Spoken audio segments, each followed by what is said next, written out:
De Vento em Popa. O livro andante. Carlos Lopes. Olá, eu sou Marcos Wagner e vou ler para você o livro Andante, 2 olhares sobre o Rio Vermelho. Uma homenagem de Carlos Lopes ao seu avô, Licídio Lopes. Salvador, Bahia, janeiro de 2021. Apoio financeiro, Programa Aldir Blanc Bahia. Fundação Cultural do Estado da Bahia. Secretaria de Cultura, Governo do Estado da Bahia. Secretaria Especial da Cultura, Ministério do Turismo e Governo Federal. Prólogo. Eu sou Carlos Alberto de Sena Lopes. Nasci em 7 de fevereiro de 1966, em pleno carnaval, no bairro do Rio Vermelho, na Ladeira do Papagaio, hoje conhecida como Ladeira da Cardeal da Silva.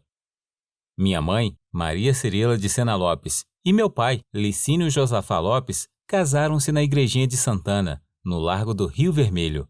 A família Lopes é uma das mais numerosas, tradicionais e primitivas do Rio Vermelho. Assim como eu, todos os meus antepassados têm uma ligação forte com o bairro. Não só com a Igrejinha de Santana, lá todos ou alguns deles casaram-se ou foram batizados, mas com a paisagem, o mar, a atmosfera e o espírito de festa do lugar. Este bairro boêmio me remete ao passado, e através desse meu projeto, o livro andante, pretendo dividir com vocês um pouco das histórias contadas pelo meu avô e também reviver minha própria infância, vivida ao lado dele e do meu pai, que era conhecido no bairro como Seu Nilo, filho do Licídio Lopes.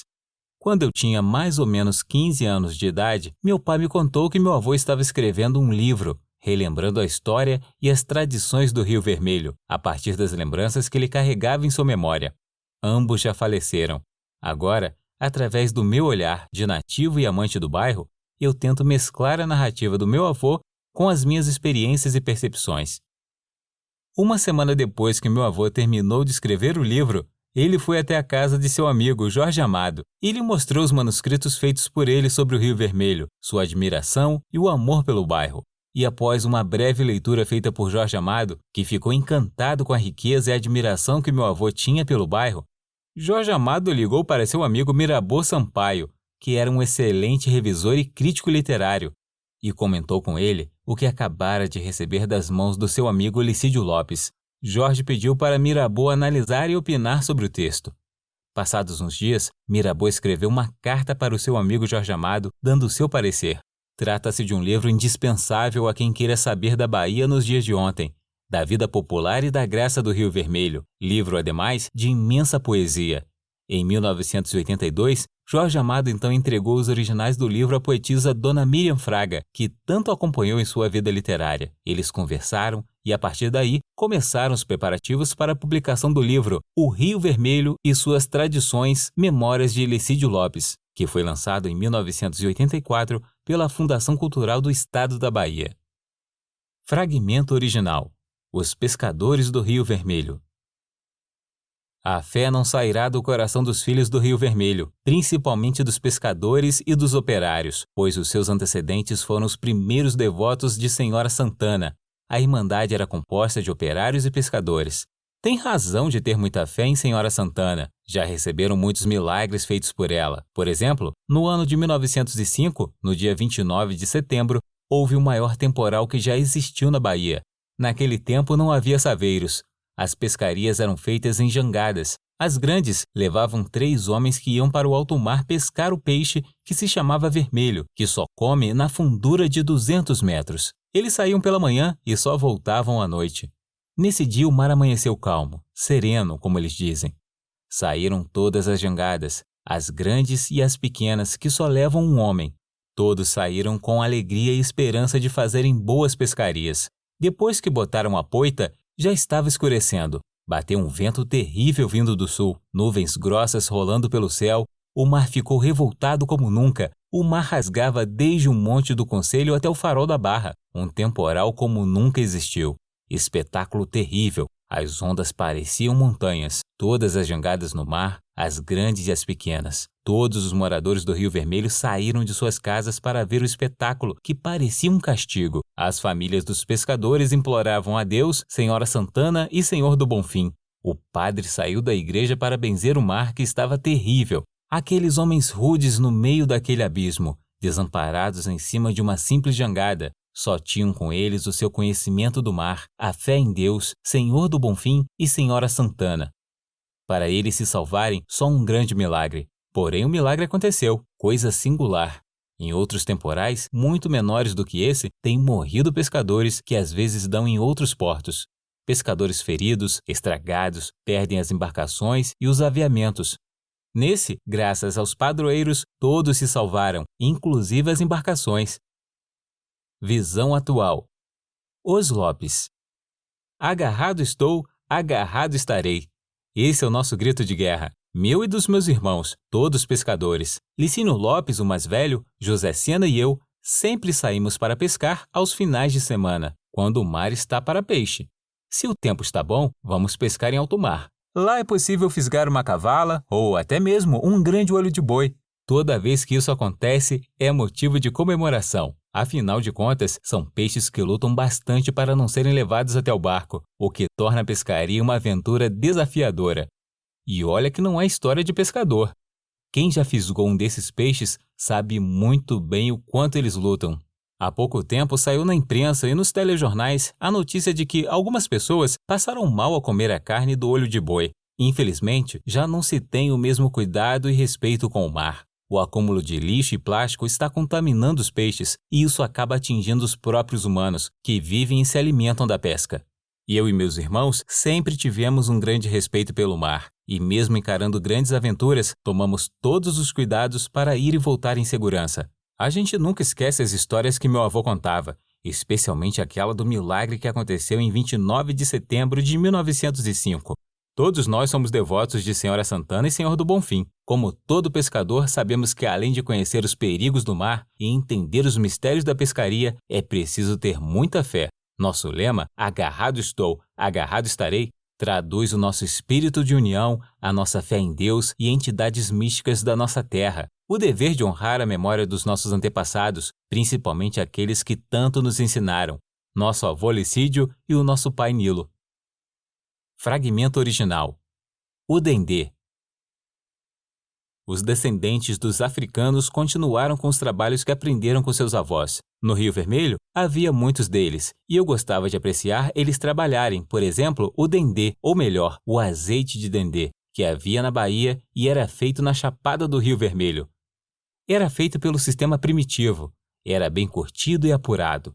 Não havia massa no fundo da garrafa, era todo líquido, cor vinho e cheirava muito. Chamavam azeite de cheiro. Não sei se o dendezeiro veio da África. Sei que não se desperdiça nada dele, começando pelas palmas, que são muito procuradas nas festas públicas para enfeitar as ruas, postes, paredes e fazer arcos. As talas dos dendezeiros têm várias utilidades, inclusive para fazer as cordas para subir nos próprios dendezeiros e coqueiros, que é preciso que sejam cordas muito duras e fortes. Eles fabricam das fibras talas, fazem 2 cordas, colocam nos dendezeiros em forma de laço, botam o pé em uma e a coxa em outra, levam a machadinha na cintura e vão manobrando as 2 cordas até chegar no olho do dendezeiro, que sempre é muito alto. A profissão de tirador de dendê é muito arriscada. Firmam-se bem os pés nas cordas, botam o corpo para trás com uma das mãos segurando as cordas e a outra vai cortando as talas com a machadinha, porém com muito cuidado, porque as talas são muito pesadas e têm muitos espinhos. Depois que cortam as talas, é que dá jeito para cortar os cachos de dendê, que são muito agarrados ao tronco e são grandes, pesam mais de 20 quilos. Sempre há 3 ou 4 cachos em cada dendezeiro. Vão cortando um de cada vez, que cai com grande estrondo. Encontram entre as palhas formigas, casas de marimbondo e às vezes até cobras. Depois descem com cuidado, apanham os cachos e levam para casa. Lá eles despencam com a machadinha e espalham no sol em uma esteira para coarar, como eles dizem. Depois de 3 dias, o dendê no sol fica parecendo brasa. Daí resolvem fazer o azeite. Colocam o dendê em latas ou panelas grandes e levam ao fogo para cozinhar. Depois de cozido, tiram do fogo e botam para esfriar. Visão atual. O dendê. Cadê o dendê, baiana? Pois é, quem diria que um dia ele iria desaparecer do mercado? Com essa tal de pandemia que o Brasil e o mundo vêm enfrentando, sobrou até para o dendê e para as baianas de acarajé. Aliás, quem vem visitar o Rio Vermelho não consegue voltar sem apreciar os acarajés que são feitos pelas baianas. Elas vendem seus quitutes deliciosos, que deixam todos com água na boca só de falar. Mas os apreciadores dessas iguarias não fazem ideia da origem dessa tradição. Segundo meu avô, antigamente o dendê era colhido pelos descendentes dos africanos, que mantinham as habilidades ensinadas por seus ancestrais. Havia muitos deles no Rio Vermelho, e meu avô gostava de apreciar o trabalho dos africanos. Até hoje eu me lembro muito bem das histórias que meu avô contava. Meus irmãos Licínio e José são especialistas em moqueca de peixe, que é feita com azeite de dendê e leite de coco. Quase toda vez que voltamos da pescaria, comemos uma muqueca, no próprio barco ou em casa. São momentos de confraternização e alegria, onde contamos vantagens e damos belas risadas das nossas histórias de pescador. É também nesses momentos que me voltam à lembrança as longas conversas com meu avô, a riqueza de detalhes com que ele descrevia a colheita do dendê e o preparo do azeite. E o cheiro da moqueca na panela de barro traz de volta recortes da minha infância. Mesmo sem nunca ter visto o trabalho dos tiradores de dendê, eu conseguia vivenciar os perigos da profissão, reproduzir a imagem dos cachos bem no alto da planta, as cordas duras e fortes que auxiliavam na subida, o cuidado com os espinhos das talas que, além de tudo, eram muito pesadas. Dá até um friozinho na espinha só de pensar no perigo de alguém despencar lá de cima. Mas pelo que eu podia deduzir das narrativas do meu avô, os caras faziam aquilo com tanta naturalidade, possuíam tanta destreza no desempenho de suas atividades que mal tinham tempo de sentir medo. Do jeito que meu avô contava, eu arrisco dizer que tudo parecia muito fácil para eles. Fragmento original: a mandioca. Outra planta que é de muita utilidade, não sei se veio da África, é a mandioca. Os primitivos cuidavam dela porque era um de seus principais alimentos, começando pela farinha. Lavram a terra, fazem as covas. As hastes da mandioca que são arrancadas chamam-se manaíbas e servem de sementes para nova plantação. São cortadas em tamanho pequeno, com 15 centímetros, e são enterradas nas covas. Depois de algum tempo, quando começa a chover, vão saindo os olhos e vão crescendo. É preciso muito cuidado, porque a formiga persegue a mandioca que também é toda aproveitada. Das folhas, fazem uma comida com muita gordura, carne de porco, que chamam de maniçoba, e é muito apreciada, principalmente no interior, onde há grande plantação de mandioca. Com a goma, fazem bolachinhas e também a tapioca, que tem várias utilidades. Para bolos, mingau de tapioca, cuscuz, bolo de estudante, farinha de tapioca e muitas coisas mais. A massa que fica na prensa ou no tapete, depois de seca, levam para o forno e fazem farinha de mandioca de vários tipos, da mais grossa à mais fina. Fazem também beijus, pés de moleque e outros produtos. A raspa da mandioca, os panificadores misturam com a farinha de trigo e fazem pães, bolachas e outros produtos. A cana. Outra planta que é de muita utilidade é a cana. Não é somente cana-de-açúcar, como é chamada. O povo primitivo do Rio Vermelho gostava de escolher canas moles dos gomos graúdos. Cortavam em tamanhos pequenos, descascavam com os dentes e chupavam em grande quantidade depois das refeições, como sobremesa para fazer digestão. Nas noites de lua, juntavam-se muitos rapazes, moças e velhos para chupar canas e contar histórias e casos. Era muito interessante. Os velhos contavam que já tinham visto almas de outro mundo, lobisomens, mulas sem cabeça, caiporas, boitatás. Visão atual. Quando eu era menino, ainda alcancei as máquinas manuais de moer cana. Sempre tinha um vendedor de caldo de cana ali, no Largo da Mariquita. E eu era freguês. Hoje em dia tem gente que costuma misturar com limão ou abacaxi, mas não tem nada melhor do que o original, o caldo puro, passado na hora, apenas com gelo. Em frente ao antigo ISBA, Instituto Social, em Ondina, onde estudava minha filha Yasmin, tem um vendedor de caldo de cana que já está lá há muitos anos. A máquina dele já é elétrica, mas as filas continuam grandes e são formadas principalmente pelos pais dos alunos que não dispensavam um caldinho gelado quando iam buscar seus filhos na escola. Fragmento original. Esporte. O Rio Vermelho já foi o maior centro esportivo da Bahia. Havia hipódromo onde se realizavam grandes corridas de cavalo. Os criadores de cavalos de corrida, como o Sr. Alfredo Ornelas, Dr. Braga, Nelson de Oliveira, Inácio Amaral, Mário Tapioca e muitos outros. Tinham muito gosto nesse esporte. Gastavam muito dinheiro, mandavam vir cavalos apropriados para corridas de hóquei até de outros estados. Cavalos como Incitatus, Emir, Pagel, Ganguçu, Duque, Satã e outros. O cavalo Satã era favorito em todas as corridas porque era um cavalo pequeno, russo pedrez e nunca perdeu uma corrida, apesar de os adversários serem maiores do que ele. Era a maior diversão esportiva daquele tempo para todos, ricos e pobres. Havia grandes e pequenas apostas, cada uma tinha seu cavalo favorito.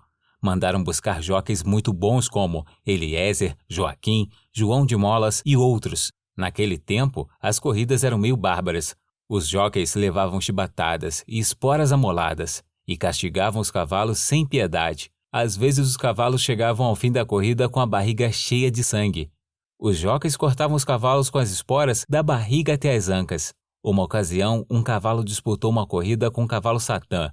Esforçou-se tanto que no fim da corrida, o cavalo chegou botando sangue pela boca e perdeu a corrida para Satã. A corrida de cavalo era um espetáculo muito bonito, de muita alegria, muita sensação, porém tinha as suas consequências. Muitos não se contentavam em comprar pules. Apostavam todo o dinheiro uns com os outros. Quando perdiam, às vezes não se conformavam e muitos não queriam pagar. Formava confusão e havia brigas. Algumas pessoas que não gostavam de pagar entrada no hipódromo apreciavam as corridas em cima de um muro na ladeira do Papagaio, hoje Cardeal da Silva, onde é a casa dos irmãos Figueiredo, Jofre e Dr. Gilberto.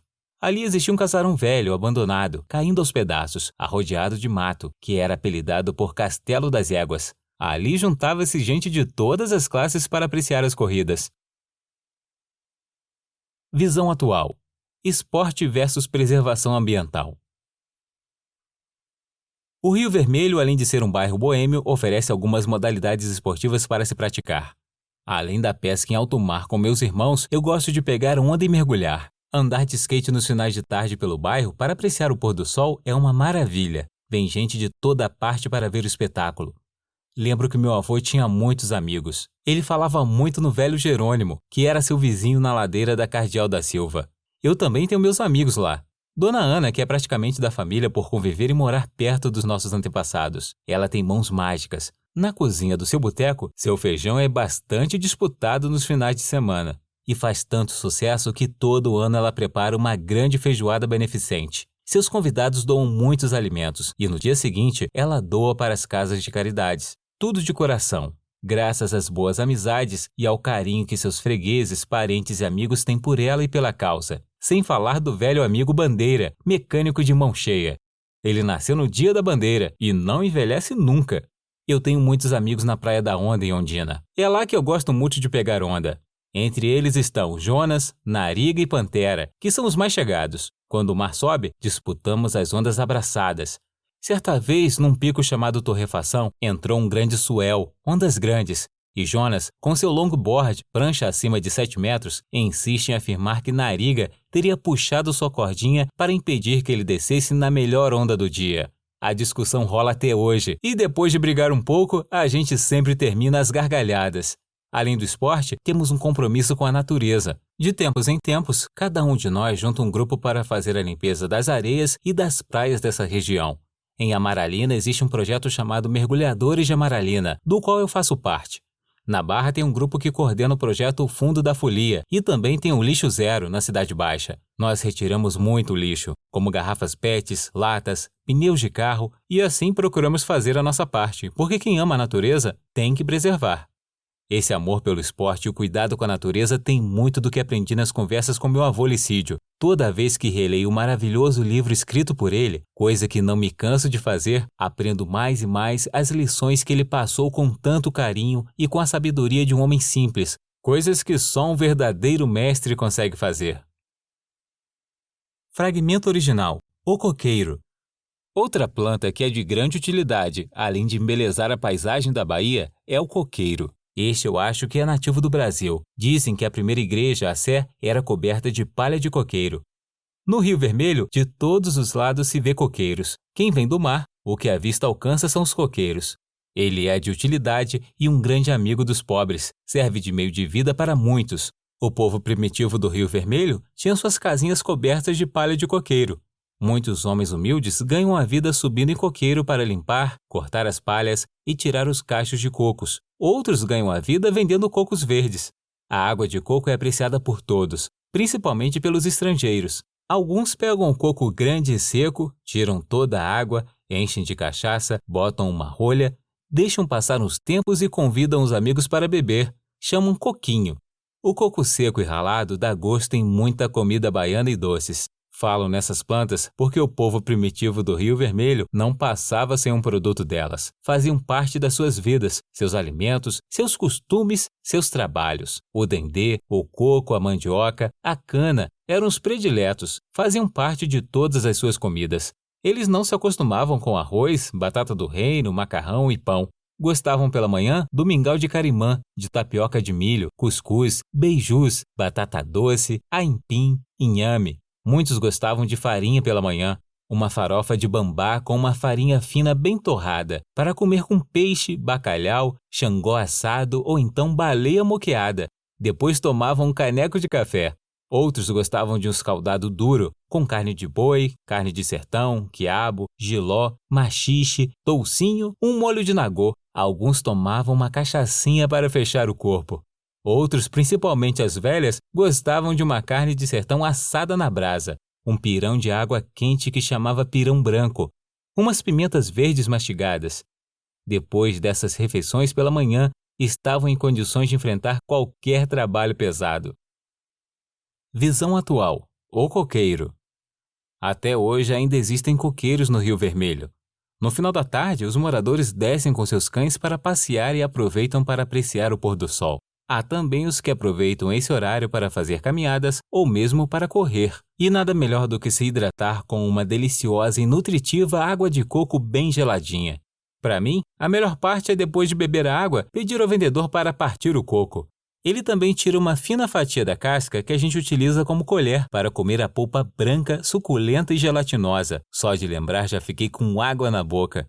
Meu avô falava muito de todos estes alimentos e das delícias variadas que era possível fazer com eles. O coco ralado que dava sabor aos bolos e cocadas, o leite de coco que dava um toque especial às moquecas, tudo isso compõe um delicioso cardápio de memórias afetivas que trago comigo até hoje. Fragmento original: a pesca da baleia. O Rio Vermelho é o bairro de maior tradição da Bahia.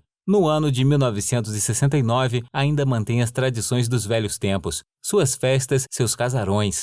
Os pescadores ainda conservam um sistema primitivo de pescaria que veio dos seus bisavós e que vai passando de pai para filho, de mestres para discípulos. Os pesqueiros são os mesmos. Os aviamentos de pescaria, as superstições, as crenças, a fé, enfim, tudo que herdaram dos primitivos. Barra, Amaralina, Pituba, Boca do Rio já estão modernizados que nem se conhecem traços dos velhos tempos. Apesar de Itapuã já estar bem diferente, ainda se encontram na praia alguns ossos de baleia que fazem lembrar os velhos tempos, quando a baleia era a grande indústria na Bahia e deu dinheiro e trabalho a muita gente. Muitos não se lembram, outros não sabem, que na Bahia já houve grande quantidade de baleias. Quando chegava a época, passavam muitas.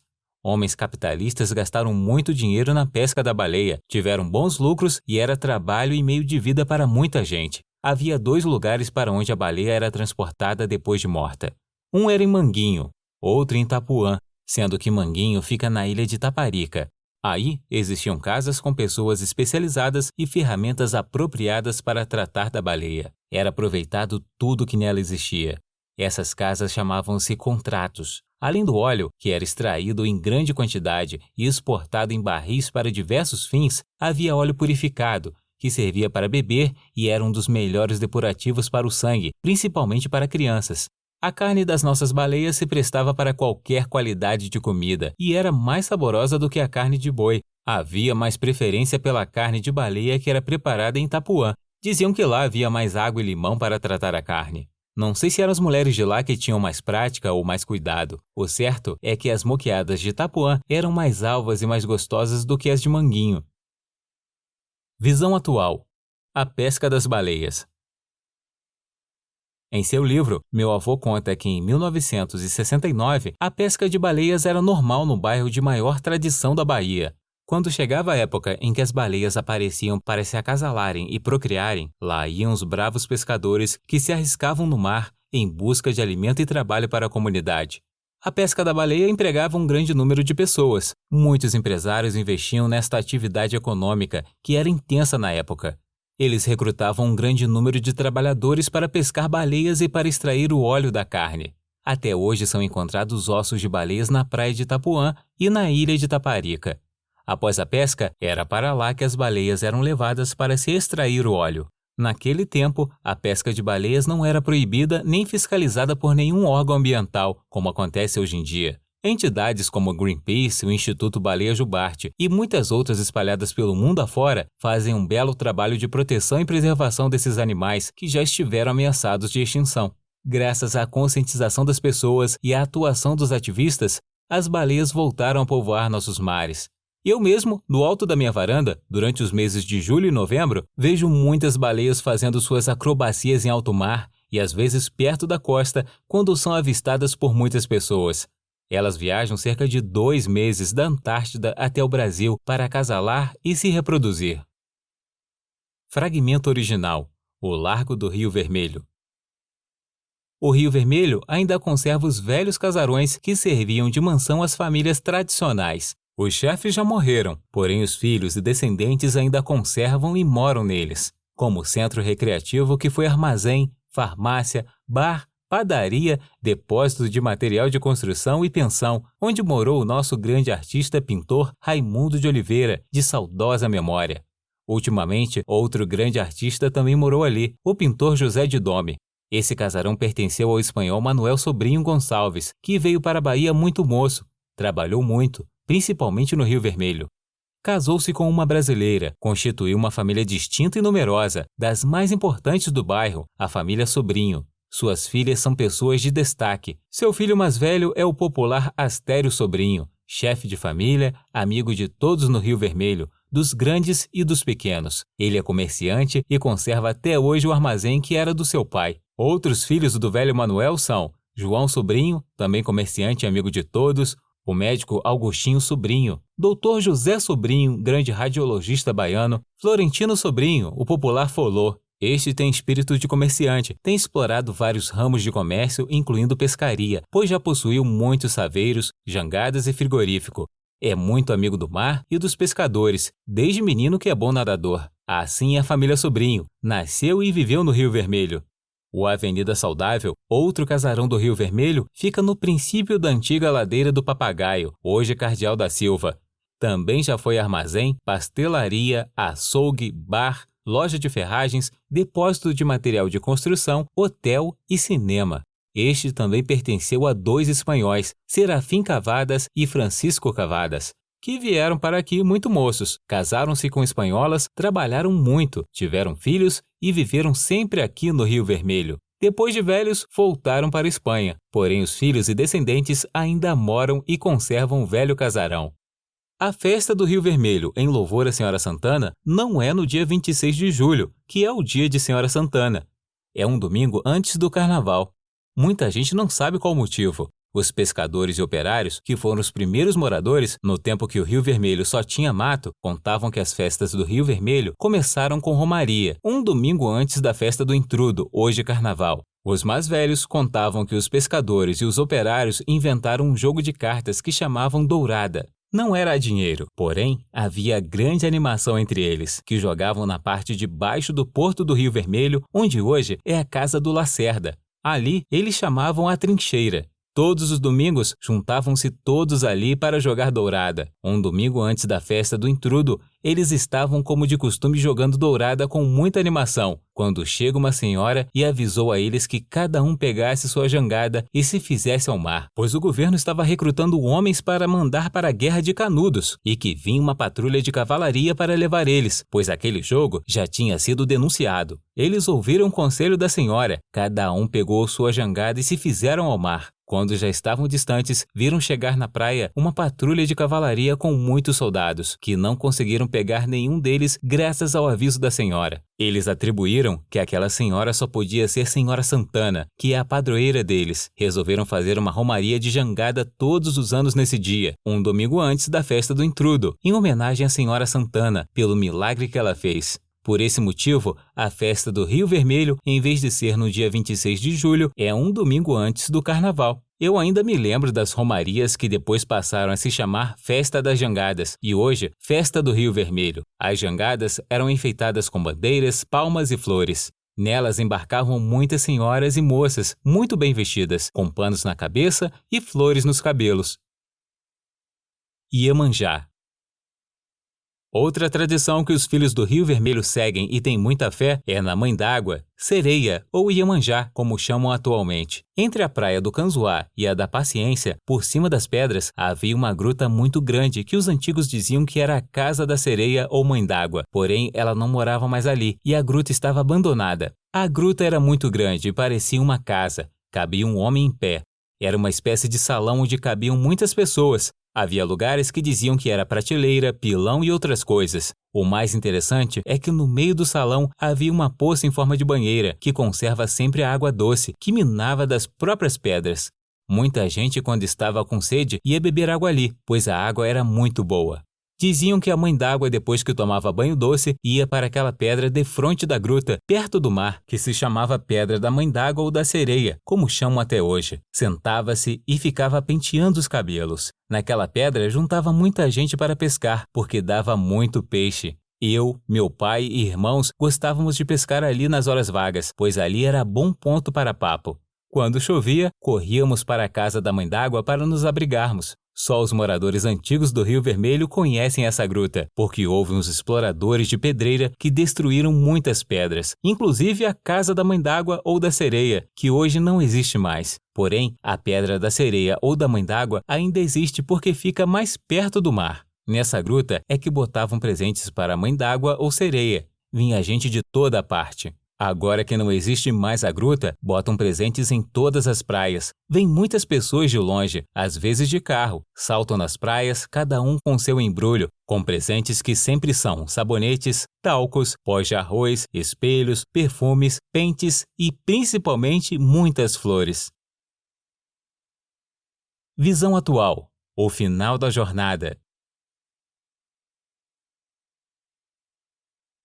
O livro andante chega ao final da jornada, mas não ao final da história, porque o amor pelo Rio Vermelho segue de vento em popa. Foi exatamente para perpetuar a memória do bairro e o legado do meu avô Licídio que eu me dediquei com tanto empenho a este projeto. Do alto da minha janela, no edifício Porto Marina, contemplo diariamente a vista maravilhosa, passando como um filme diante dos meus olhos, do nascer ao pôr do sol. E volta e meia, tudo volta ao passado, aos meus tempos de menino, perambulando pela praia e voltando ansioso para ouvir as histórias que o velho Licídio me contava. Tenho certeza de que a história não termina aqui. Este é apenas o começo de mais um ciclo.